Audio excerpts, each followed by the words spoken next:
All right, yeah, I probably can't play that YouTube video and not get my YouTube video taken down, so we'll just skip that part. But we watched the Steve Ballmer developers video. Lots of fun. I'll post the link in Discord because it's worth watching it. It's just humorous. But they did a very good job of making tools that developers would use to build software that ran on Windows to make people want to buy Windows. Like that really was like their philosophy here. If we make it easy for developers to write software that people want, if they want that software, they have to also buy Windows because that runs on Windows, if you think about it. So the key was making an ecosystem that developers would use, and that's why they invest so much money in their tools and the C# language and all these things to get people to write programs that people want to use on their operating system. And now .NET is actually cross-platform, which is really cool. They're working on making it work on other operating systems because they realize most end users aren't going to use Linux.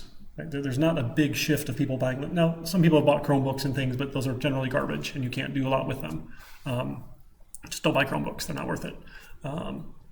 But if there's software that people want to use, they want to use it easily, and they're not technical folks, they're probably going to be running Windows anyway. This has been the default operating system for long enough now, but they still want to invest in the tooling so people will write software that does cool stuff. All right. So all that being said, so we're moving on to new stuff now.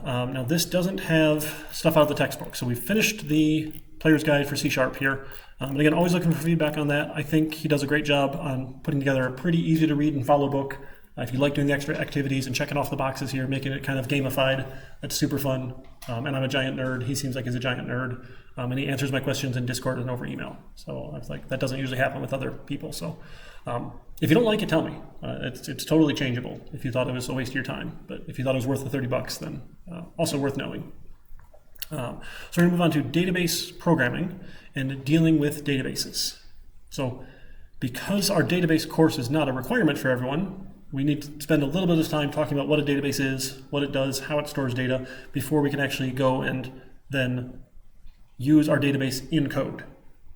So we'll spend some time doing that. I mentioned, I think, during the break, I don't know if there's time to get into the project today that I wanted to do for databases. So we'll do a shortened version of the database project here, just to say you've done something. It's not going to be super fancy or anything. I'll give you like the first part of it, and you can just copy off of mine, and then you'll do the next part. So I'll show you how it works for one of them, and I'll ask you to go do the other one. Right, or the other two or three, whatever it works out to be here. So I'll sort of take you through that way. So you're not building it from scratch. You don't have to do anything like that. And it should work out relatively well for us, I think, going that way. Now, tons of different ways about going about databases, but essentially everything in the world nowadays is stored in the database somewhere. Every application is going to get data from some database somewhere. There's still good use for local files and having a file just on your computer. Still useful, but being able to get data from a database, interact with the database, run queries against the database, get information out of the database, and do something with it in your program is going to be huge, because that's where all of our data lives.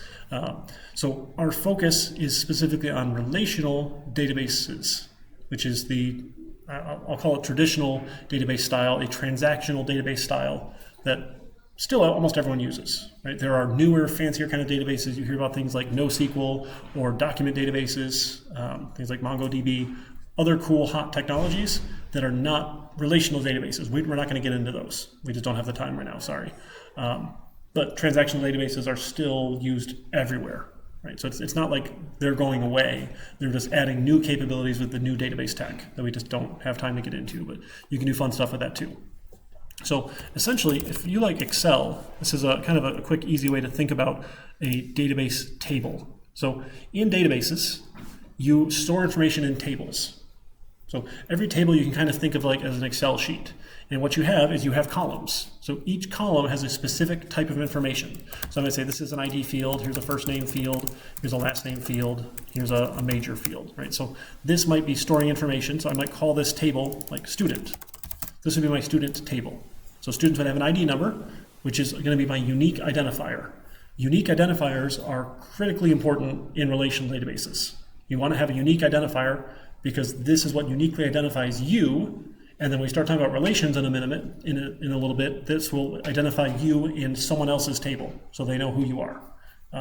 So we might say, hey, here's Eric Chernesky, and my major was the D engineering program before I had to drop out, right? Cool. So this is an entry. So a row then is an entry in the table. It's a value for each of these fields, each of these columns, right? So I can have, this is, and if we think about this from like an object-oriented approach, my class defines, here are my attributes. The row here would be an instance of that class. It's an object, right? So we're going to look at how we relate these concepts back to code, because we're actually going to see there's a cool library in .NET we can use that does this for us automatically. It's super fun. So we'll put rows in our table here. Now, the reason why we want unique identifiers, and a lot of times we like integers, right? If you think back to way back when, we said integers are relatively small in terms of memory usage, right? I think it's 4 bytes for most integers. 4 bytes is not very much, right? When we have billions of bytes in our computer.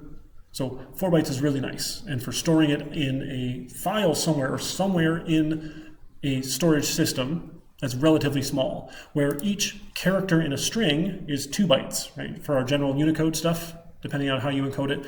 So like Eric is going to be 2 times 4, Chernesky is going to be 9 times 2, right? So like 18 bytes for that, 8 bytes for bigger than an integer, right? That sort of thing. So integers compact really nicely, store really nicely. So most of our relational database management systems will use integers as our identifiers. We've got a fun technical term for this. Oh, I should zoom that in, sorry. This is going to be our primary key. That's our fun technical word for this. So we'll call this a primary key. The primary key just means this is the primary unique identifier. So key is just a unique identifier. So you can have more than one key in your database if you want. It's as you start getting into the fun database theory sorts of things here. Names make really bad keys, right? Chernesky is actually relatively unique. Right? There are not very many Cherneskys out there, and I think I know all of them. Right? There's just not that many. That's my great-grandfather got out of Ukraine during the Holodomor, the last time Russia tried to screw Ukraine over. So there's only so many of us.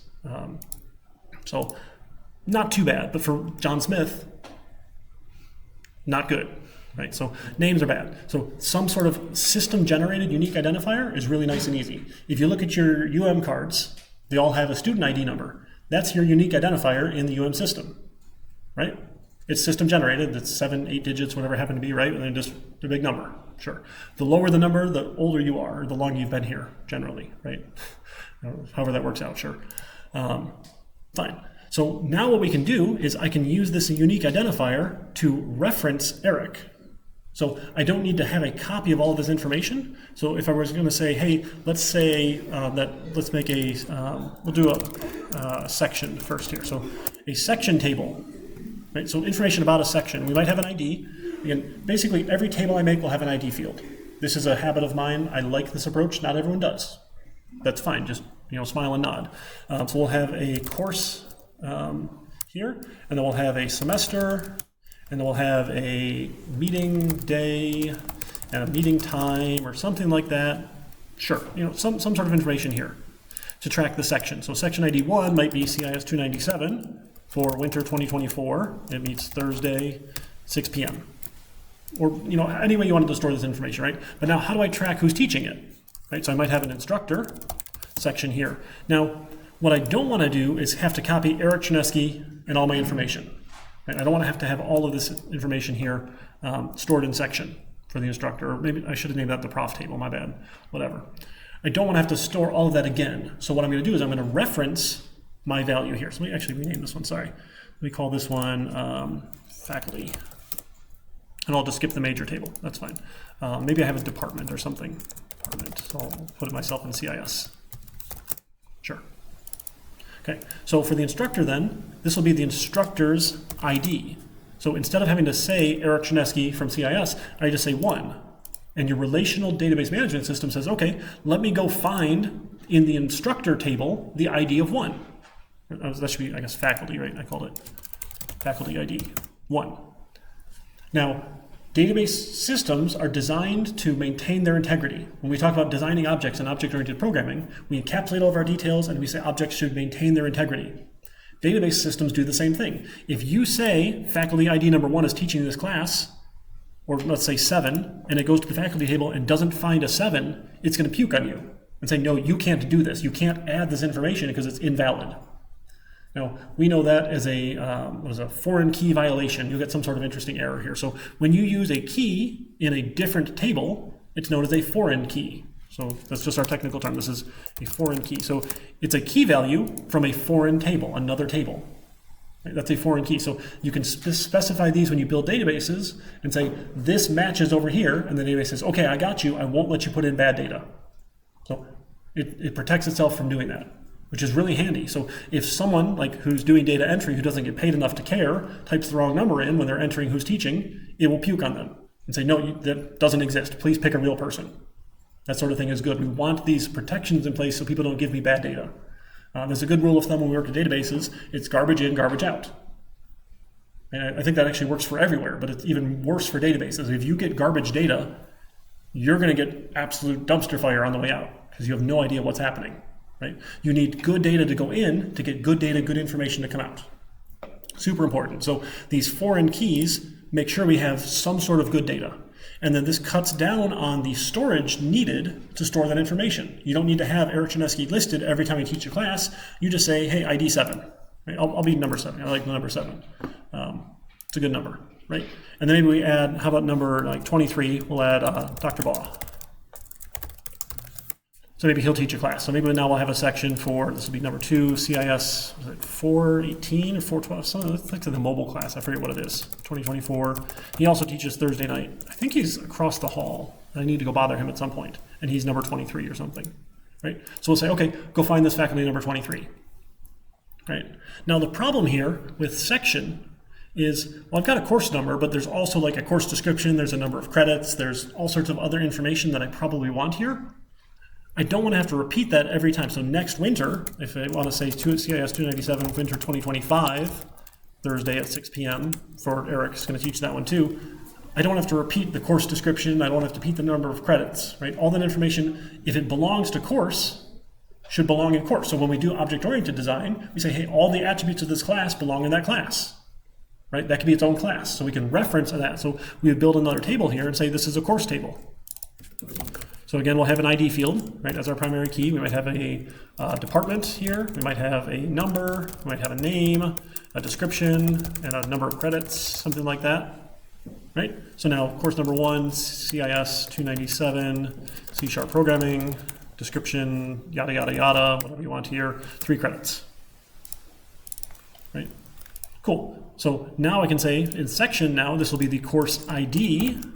This is course ID 1. This one's course ID 1. Okay, let me go add another course. So ID 2, CIS 418, mobile development or something like that. I forget what it was. 3 credits. Right? So now Dr. Baugh can teach course ID 2. So redundant data is reduced with relational database management systems. Anytime we have redundant data, we should feel bad about ourselves. Just like if you have the same code twice, feel bad about yourself. If you have redundant data, you should feel bad about yourself. Right? You've done more work than you needed. And the people who get paid the least, who don't care at all, anytime they have to enter redundant data, they're more likely to typo it. I can barely type a sentence without any typos the first time. If you ask me to type it 3 times, there's going to be a typo there. Let's just be honest, right?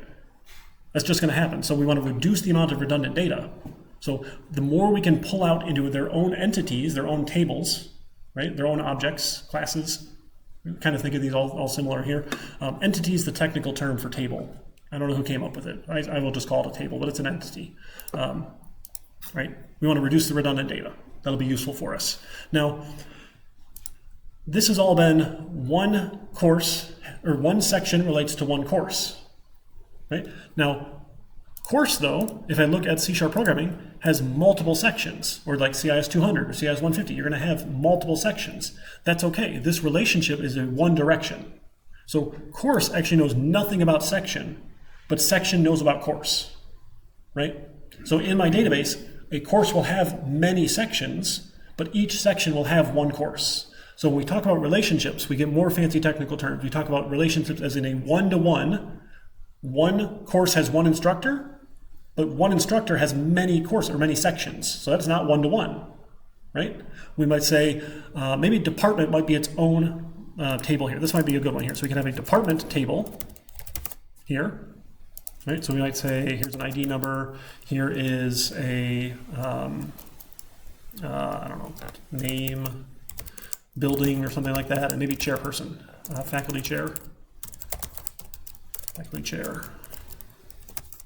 So the department then is going to have an ID. We might have CIS. We're in the CIS building. Sure, why not? I mean, engineering all gets stuck in ELB and IVS, and then their faculty chair might be number 13 or something. That'll be Dr. Zhu for us. So a department will have one faculty member as the chair, right? And one faculty member can only be the chair of one department. So we can have something like that if you want it. So you can have one-to-one relationships.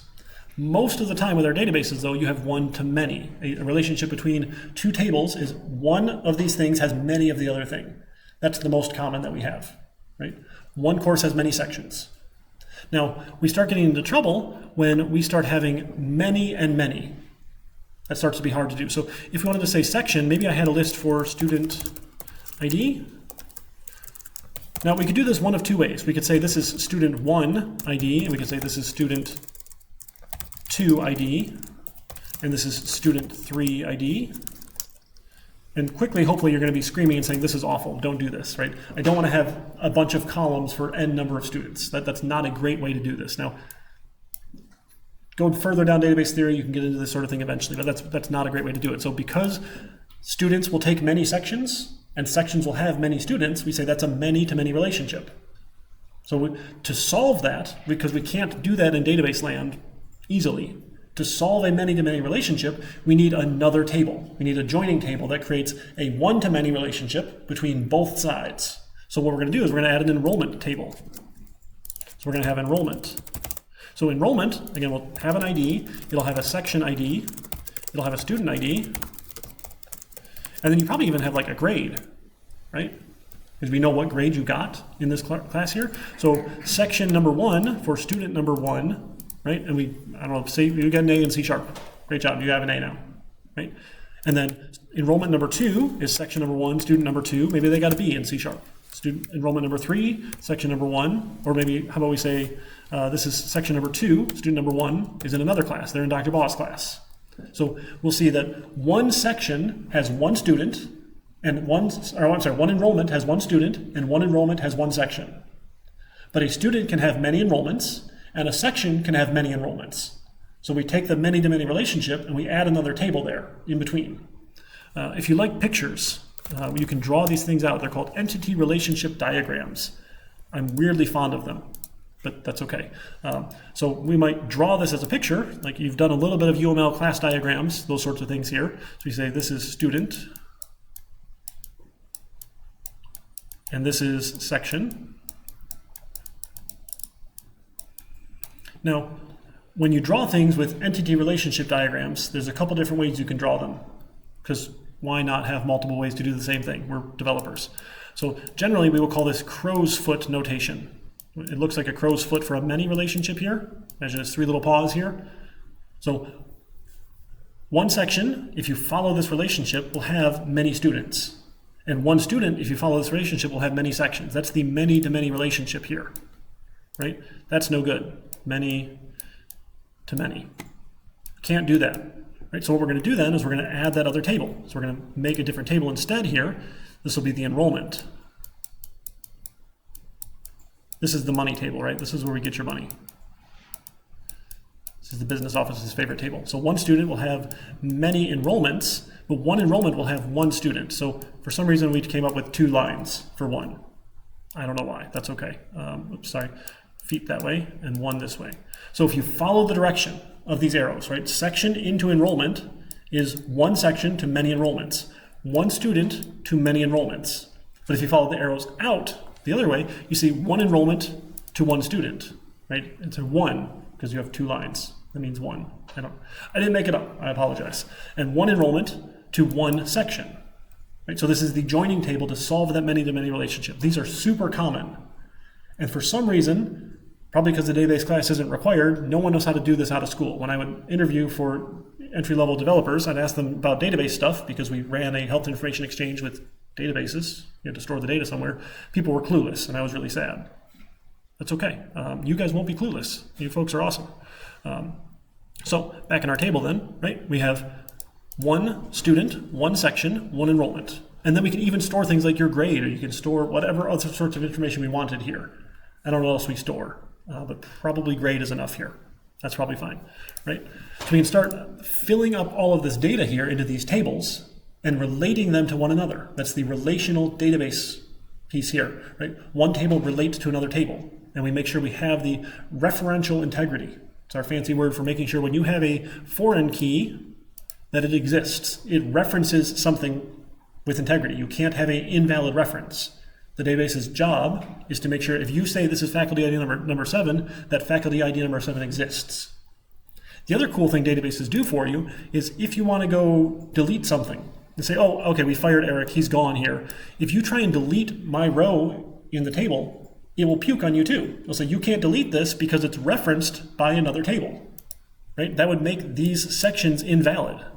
So you have to go take me out of these first, or there's all sorts of other ways to do this here. Some different approaches, essentially just never delete data.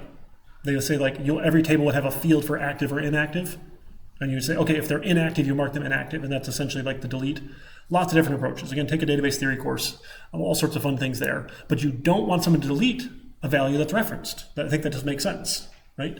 Please don't get rid of the sections just because I got fired. You would all be really sad if you got de-enrolled from a section, because if the section got deleted, your enrollment gets deleted, right? Because there's no section for that enrollment to reference. You'll all be really sad. You paid a lot of money for nothing, right?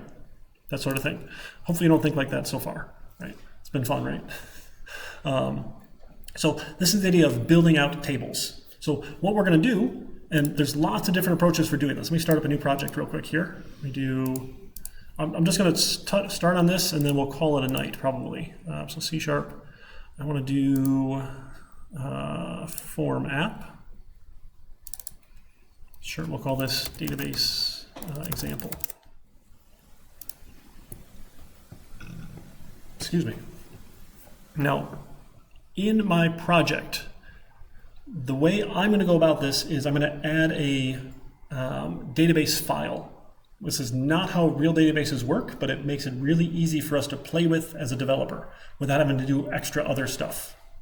In the real world, we would probably have a database server somewhere, like one we have here on campus, that you would connect to, and you would connect to its test database somewhere.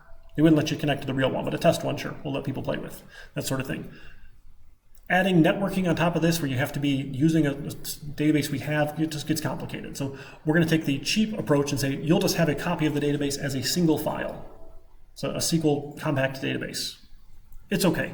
We generally don't use them everywhere because having an actual file for it that's not a database management system server that's backed up somewhere is bad news, right? So all sorts of other database stuff here. So I'm going to go to my project, and I'm going to go add a new item. And I think I have it in here.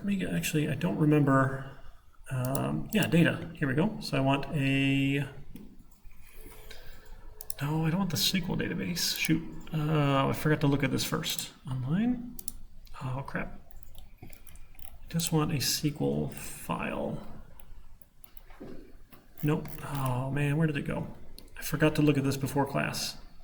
I got distracted. Add file to C# project. Let's do Google. I have no shame at all. Add SQL file to resources. This one maybe? Create a database and add table to .NET Framework using Visual Studio. Service database. Data source. Data models. Okay. So the data sources window. Let's try that. So I do have data sources. Look at that. So if you don't have it, go to Windows, other window, view, other Windows data. It's a bunch of different links for this, sure. And we want to, oh, I did the wrong project, that's why. I think I need this to be the older Windows version. The way they changed it in the new .NET, I'm still not used to. My apologies. Let's try. Okay, let me go make a new project then. Let's try it again. New project. Can I make a .NET Framework one? Ew, that's old, but that's fine. We'll try this database example. Try again. Now can I do data source? Okay, now I can get to my data sources. So if we're not doing the weird version of having our own file here, we can still use the new stuff. My apologies. But I promise this will be a little bit easier to just have a file here than to have a whole database, and 7 different approaches to do it. I'm partial to this one here. All right, so I'm going to make a new database. So I went to my data sources, I clicked on new, want a new database, want a new data set, sure, new connection, and I want a SQL Server, Microsoft SQL Server database file. It says you're going to use SQL Express. It'll be our nice SQL file here. Great. I'm missing some package stuff. Please install them. Okay, sure. Data sources for SQL support. Install. Again.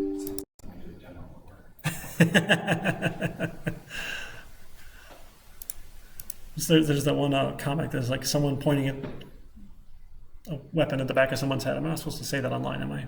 And there's the next person pointing at them, and there's the sniper like way far back, and like it's always been this. It's always been a demo. The whole thing's a demo. The world runs on demos.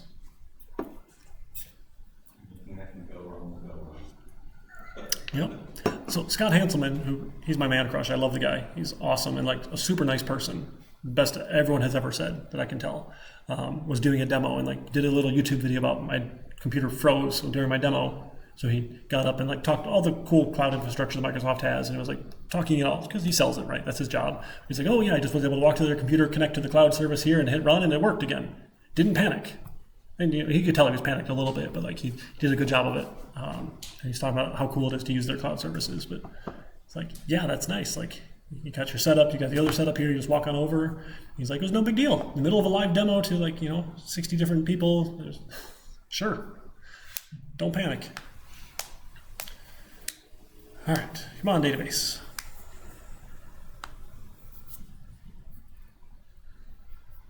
We're getting there.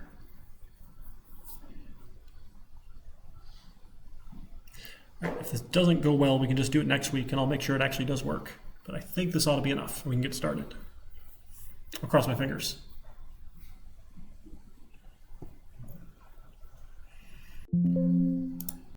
Okay.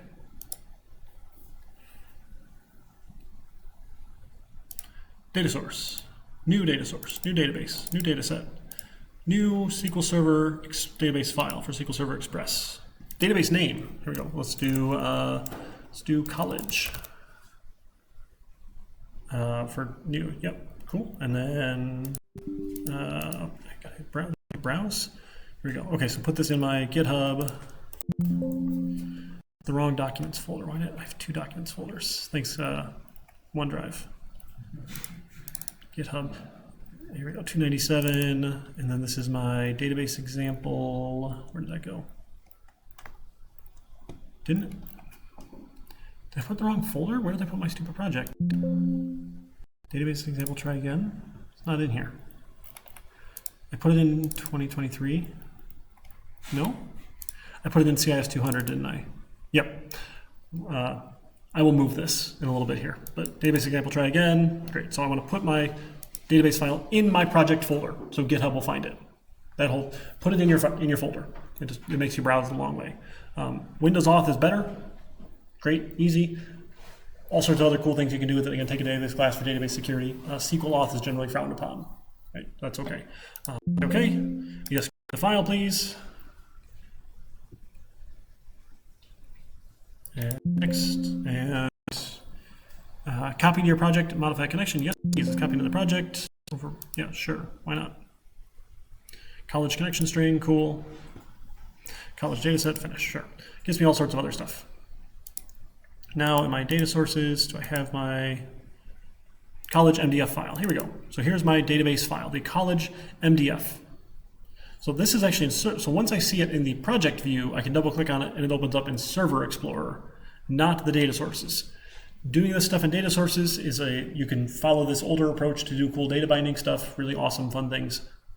This should be fine. We just want the file. We're just going to go add some tables here now. So in the Server Explorer for the tables, I can go add a table. And I want to say, okay, this is going to be, now the design view for this is a little weird, a little slow sometimes. That's okay. I'm going to change the name. So there's not like a good place to change the name here. You come down, so you get a split view. This is the designer view. This is the SQL view. So if you like SQL's code, if you've taken a database class before, this might look familiar. If it doesn't look familiar at all, don't care. It's okay. Just ignore it, except for putting a name here. So this will make as faculty. So I'll have an ID. Now, columns have specific data types. This is how databases work here. So all of the pieces of information, just like an attribute in a class, is of the specific data type. So we had strings, we had floats, we had integers, those sorts of things. Databases are a little bit different, but still very similar. So I'll have first name. Now, nchar is a character type here with no more than 10. Varchar, variable number of characters. There's a difference here, and honestly, I don't remember what it is. I'm just going to pick varchar 50, and 50 characters is probably enough. Not optimized, but that's okay, right? Our goal is not optimization right now. So, and then last name, varchar for 50, we'll do that as well. And I'm unchecking these allow null boxes because I hate nulls, right? Just like when we can make code nullable or not, I don't want nulls. Like, nulls are bad. You probably have a first name and last name. That's fair. For middle name, maybe that one should be optional. Sure, right? Not everyone's got to have middle names, or however we want to do that, right? And then I think we said, what, department, varchar. Now, that's probably not 50, but I don't care. I'm just going to make it 50 anyway. That's okay. And now notice there's this tiny, tiny, tiny little key icon up here, right? That means it's the primary key. It shows up down here, right? What I want to do now is I'm going to take this column and I'm going to add it. So over on the right-hand side, my properties view, just like when we were doing our UI programming, properties has all sorts of other cool stuff, right? We clicked on it here. So I'm going to come down in here, and this identity specification, I'm going to come down here and change it from false to true. And it says, okay, I will increment every 1, and I'm going to start at 1. I will seed it at 1, and I will go up by 1 every time you add a new one. Now I can, all of a sudden, it will give me the next available number. The database can track that for me. So I don't need to, when I make a new faculty member, come up with an ID number. I can say, hey, database, tell me what the next number is, which is lovely, right? I love when the database can do that because I don't need to worry about it on the application side, right? But you have to go and check it, and it adds in, where did it add it in? It added in identity, right? Our other defaults, I think, kept fine, right? We said identity spec, yeah, true, cool. So that's good. So now I'm going to go say update. So when it updates, it says, okay, I'm going to go run this script. It gets ready to run it here. I'm going to say update my database. And it goes and does a bunch of stuff here. Usually it works. Every so often it doesn't work. You just try again. Usually it works the second time.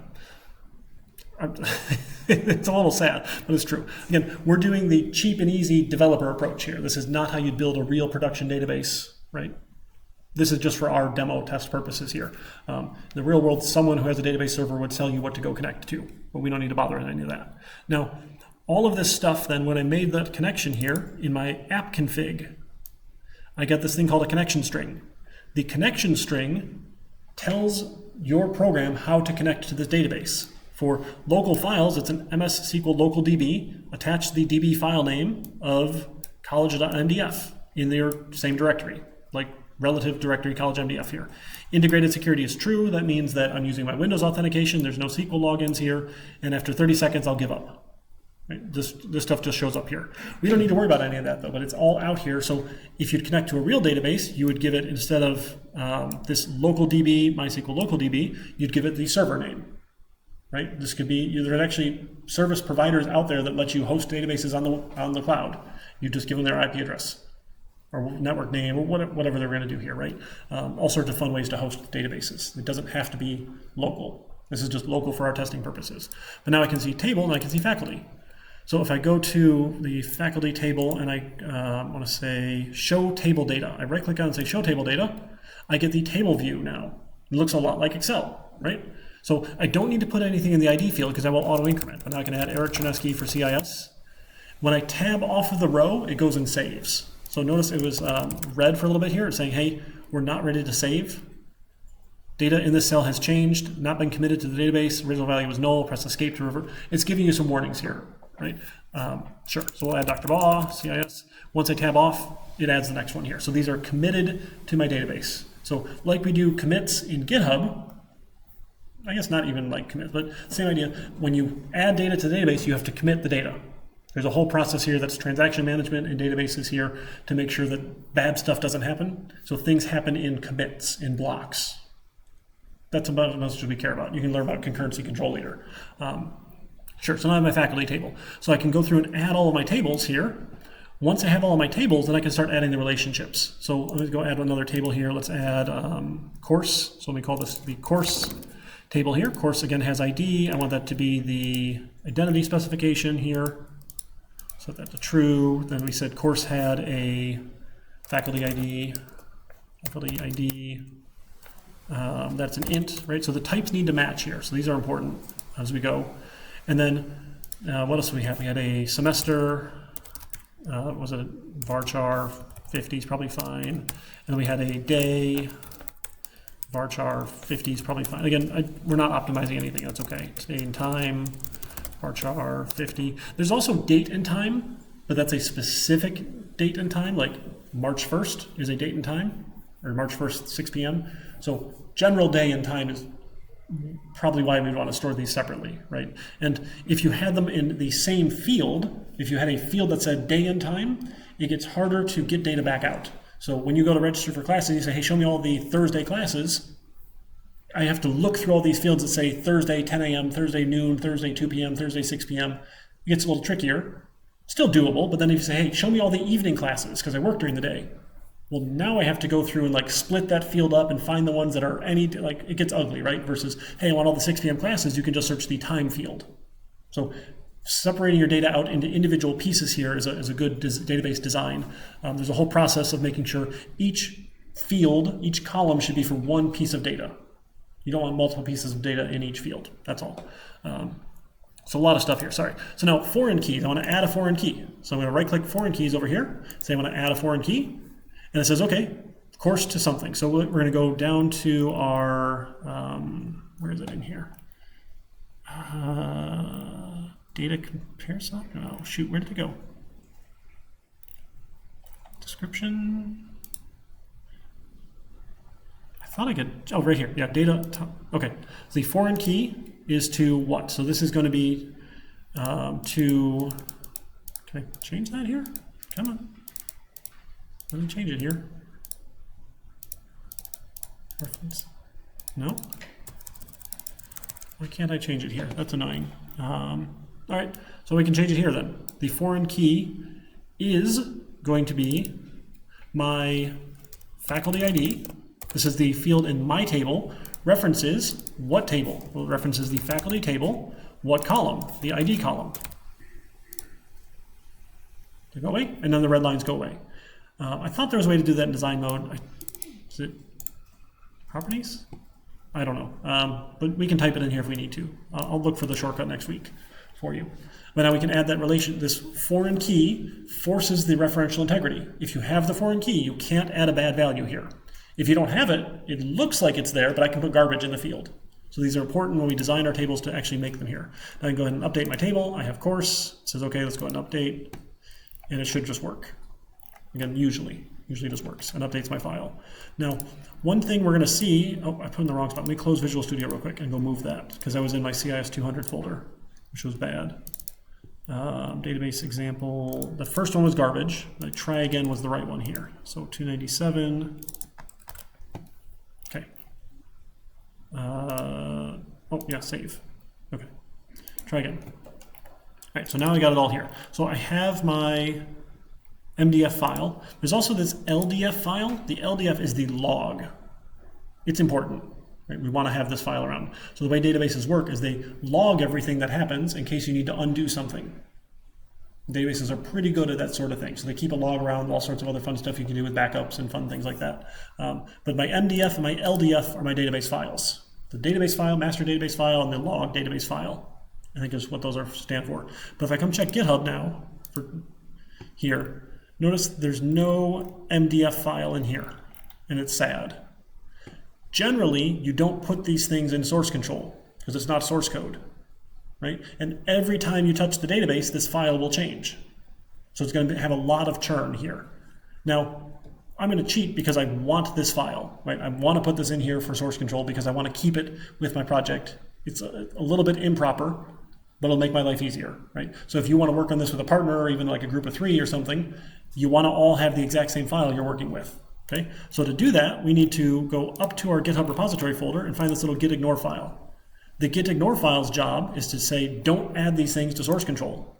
So I'm going to go find the MDF file, and I'm just going to whack these. And say, okay, Git, please stop ignoring them. And now back in GitHub, I'll see, hey, there is a MDF file. There's an LDF file. Life is good. I can find them. Again, bad practice, but we're just doing the quick, easy, dirty thing so we can play with databases and have some fun, okay? As long as we acknowledge that, I think we're okay. So this is our database example started. Example started. Let me commit and push that. So next week, I'll finish building this out and I'll show you how we can program in code to interact with our database. I'll do the first table and I'll build a whole UI where you can interact with the table, and then you'll go do the next table, essentially. So when we talk about databases, there's four main things you do. You can create, you can read, you can update, and you can delete. We say the CRUD operations. I like CRUD. It's a funny thing to remember too. Create data is inserting data into the table. Reading data is reading data out, selecting data. Updating is updating data, and then deleting data is deleting data. Right? So we'll be able to do those operations in code. It's super fun. So next week we'll tackle that. So I got nothing for you to do today. I don't even have a quiz because we haven't even finished all of our database concepts yet. So I'm sure you have lives. Enjoy your life for a week before you have more work from me. Does that sound good? All right. Thanks, everybody. It's been fun. I will see you next week.